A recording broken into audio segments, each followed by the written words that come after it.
अस्सलाम वालेकुम जी। इस वीडियो के अंदर आपके एक प्लेट के हवाले से 585 वाट की एक प्लेट के हवाले से सारे सवालों के जवाब हैं। तो सबसे पहले मैं आपको बता दूं कि अगर आप मुझसे बात करना चाहते हैं तो वीडियो के आखिर में मैं अपना नंबर दूंगा स्क्रीन के ऊपर, उस पर आप मुझे व्हाट्सएप पे वॉइस कर सकते हैं, कोई भी बात पूछनी हो। क्या MPPT की जगह PWM लगा सकते हैं? क्या आपकी फ्रिज जो है वो इन्वर्टर है जो इस अलकरम इन्वर्टर पे चलती है? आपकी बैटरी कौन सी है और कितनी इसकी पावर है, कितना बैकअप देती है, और ये सारी तारें क्यों इतनी फैली हुई हैं? ये जो स्विच वगैरह लगे हुए हैं इनका क्या मकसद है? ये ऐसे सवाल हैं जो मेरी पिछली वीडियो पे मेन सवाल मैंने चुने हैं कि एक प्लेट 585 वाट को हम किस तरह यूज़ कर सकते हैं, क्या क्या चला सकते हैं। तो मैंने कहा था कि उसके ऊपर मैं आपके हर सवाल का जवाब दूंगा। तो मेन जो सवाल हैं वो मैंने आपको बता दिए। अब इस पूरी वीडियो के अंदर मैं इन सवालों के तफसील से जवाब दूंगा। तो सबसे पहले आपसे रिक्वेस्ट, चैनल को ज़रूर सब्सक्राइब कर लें। कोई सवाल फिर भी हो तो आपने कमेंट में ज़रूर लिखना है, मैं नेक्स्ट उसका जवाब दूंगा या उसके ऊपर वीडियो भी बना दूंगा, ठीक है। सबसे पहले मैं आपको बताऊं कि MPPT की जगह PWM लगा सकते हैं? नहीं जी, 585 वाट की प्लेट के ऊपर आपका PWM काम नहीं करेगा।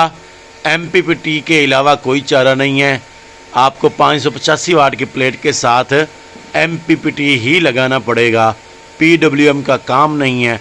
PWM 150 वाट, 350 वाट, 380 वाट, 240 वाट उन जैसी एक प्लेट या दो प्लेटों के ऊपर काम करता है। और ये हमेशा याद रखें कि अगर आपके पास MPPT है तो MPPT के साथ दो प्लेटें अगर लगानी है तो सीरीज़ में लगाएंगे। PWM के साथ अगर दो प्लेटें लगानी है छोटे वाली तो आप पैरेलल में लगाएंगे। MPPT को जो है वो एम्पेयर ज़्यादा चाहिए और इसी तरीके से MPPT को वोल्टेज ज़्यादा चाहिए और जो PWM है उसको एम्पेयर ज़्यादा चाहिए, ठीक है। तो सीरीज से वोल्टेज बढ़ते हैं और जो पैरेलल है उससे एम्पेयर बढ़ते हैं। तो बाकी उस बारे में मैंने मुकम्मल वीडियोस बनाई हुई हैं, आप चेक कर सकते हैं। तो 585 वाट की प्लेट के साथ हमेशा MPPT यूज़ होगा। आप हाइब्रिड लें, आप सिमटेक का या कोई अच्छी कंपनी का लें, मेरी तरह सादा लें, जो मर्ज़ी लें, वो आपका काम है। दूसरा जो आपने सवाल बहुत ज़्यादा किया कि आपका जो फ्रिज है वो इन्वर्टर है। नहीं भाई, मेरा फ्रिज इन्वर्टर नहीं है, सादा फ्रिज है। मैं आपको ये दिखा सकता हूँ, बाकी यहाँ पे इन्वर्टर टेक्नोलॉजी कहीं भी नहीं लिखा हुआ, ठीक है।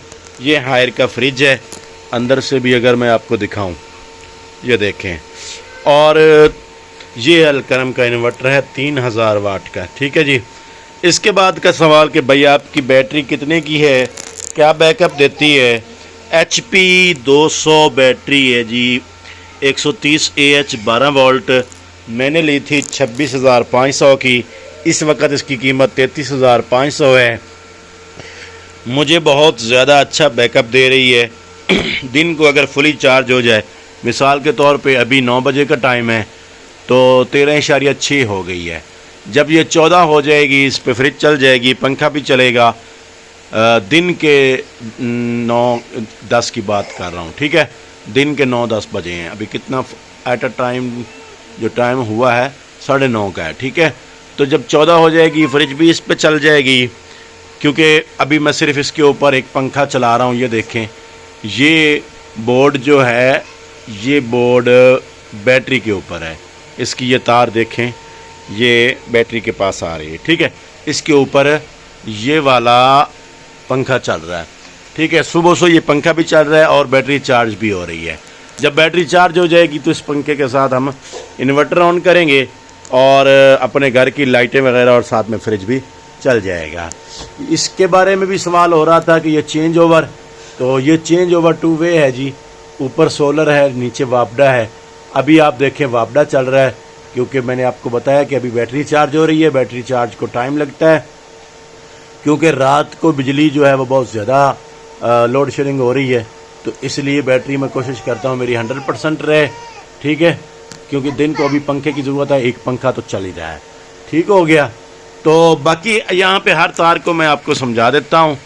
یہ تار آپ کو نظر آ رہی ہے ایک، یہ ایم پی پی ٹی سے ڈائریکٹ 12 وولٹ چلانے کے لیے یہ تار ہے، ٹھیک ہے۔ ڈائریکٹ 12 وولٹ کوئی چیز چلانی ہو تو میں نے یہ تار نکالی ہوئی ہے، بھی کوئی بھی چیز پنکھا وغیرہ یہاں پہ لگا سکتے ہیں، ٹھیک ہے۔ ابھی یہ والا آپ کو پتہ ہے یہ بطور بریکر ہی استعمال کر رہا ہوں میں، دونوں بیٹری سے ایم پی پی ٹی میں جو تاریں جا رہی ہیں اور پلیٹ سے ایم پی پی ٹی میں جو تاریں آ رہی ہیں ان میں یہ بریکر استعمال ہو رہے ہیں، ٹھیک ہے۔ بطور بریکر جب ہم نے بند کرنا ہو تو اس کو کہہ دیا جائے، ہم کرائے کے مکان میں رہتے ہیں، جب واپس گھر جانا ہو، پنڈ جانا ہو تو پھر سسٹم بند ہونا چاہیے، ٹھیک ہے۔ تو اسی طریقے سے یہ تار اوپر پنکھے کی آ رہی ہے، آپ کو معلوم ہے۔ یہ دو تاریں ہیں، یہ میں نے 12 وولٹ یہ لائٹ کے لیے آپ دیکھ سکتے ہیں، ٹھیک ہے۔ اور یہ دو تاریں جو ہیں یہ کولر کا جو ہے پمپ ہے اس کے لیے، ٹھیک ہے۔ اور کولر دوسرا میں نے آپ کو ایک ضروری بات بتانی تھی کہ جن لوگوں کا فریج نہیں چلتا ایک پلیٹ کے اوپر، وہ کن چیزوں کا خاص خیال رکھیں۔ ایک تو آپ نے خاص خیال رکھنا ہے کہ ایم پی پی ٹی اور پلیٹ کے درمیان آپ کا راستہ بہت کم ہونا چاہیے، فاصلہ، ٹھیک ہے۔ زیادہ سے زیادہ جو ہے نا آپ نے اپنی پہلی چھت، یعنی کہ میرا جیسے ایک ہی اوپر کوئی فلور نہیں ہے تو اسی لیے اوپر چھت پہ پڑی ہے، آپ کے 2-3 فلور ہوں گے، بہت زیادہ اوپر ہوگی ایک پلیٹ تو وہ کام نہیں چلے گا۔ تو آپ نے بہت کم فاصلہ رکھنا ہے ایم پی پی ٹی اور ایک پلیٹ کا، اور درمیان میں جو تار یوز کرنی ہے وہ بہت اچھے والی کرنی ہے۔ یہ میں نے ہر جگہ 6 mm کی تار یوز کی ہوئی ہے، ٹھیک ہے، پلیٹ میں بھی یہی ہے۔ لیکن آپ نے ایم پی پی ٹی اور بیٹری کے درمیان جو تار ہے وہ آپ نے 6 mm یوز نہیں کرنی، وہ آپ نے 16 mm یوز کرنی ہے، ٹھیک ہے۔ 12 mm 16 mm کرنی ہے۔ اب میں نے پہلے کیا کیا ہوا تھا، یہ 6 mm ہے، اس کو میں نے ڈبل کر کے اس طرح ڈبل کر کے ایم پی پی ٹی اور بیٹری کے درمیان لگایا ہوا تھا، لیکن پھر میں نے یہ تاریں لگا دی، ٹھیک ہے۔ یہ دیکھیں یہ کتنی موٹی تاریں، یہ 12 وولٹ تاریں ہیں، یہی تار یہاں پہ لگ رہی ہے، ٹھیک ہو گیا۔ اور یہ انورٹر اور بیٹری کے درمیان، ایم پی پی ٹی اور بیٹری کے درمیان بھی بہت ہی کم راستہ ہونا چاہیے، اور یہاں پہ بہت زیادہ موٹی تار استعمال کرنی ہے آپ نے۔ اب میں دیکھوں تو یہ تار بھی گرم ہے، ٹھیک ہے نا، یعنی یہ اتنی موٹی تار ہے پھر بھی یہ گرم ہے، تو یہ آپ نے بہت ہی موٹی تار رکھنی ہے۔ تو یہ سارا مکمل آپ کے سوالوں کے جواب تھے جی۔ اور بھی کوئی سوال ہوں تو آپ نیچے لکھ سکتے ہیں۔ اور دوسرا آپ کو بتانا تھا کہ بھئی اگر آپ ڈائریکٹ مجھ سے بات کرنا چاہتے ہیں تو یہ اسکرین پہ اوپر نمبر ہے، تو آپ مجھ سے کال بھی کر سکتے ہیں۔ ملتے ہیں نیکسٹ ویڈیو میں، تب تک کے لیے دی اجازت، اللہ حافظ۔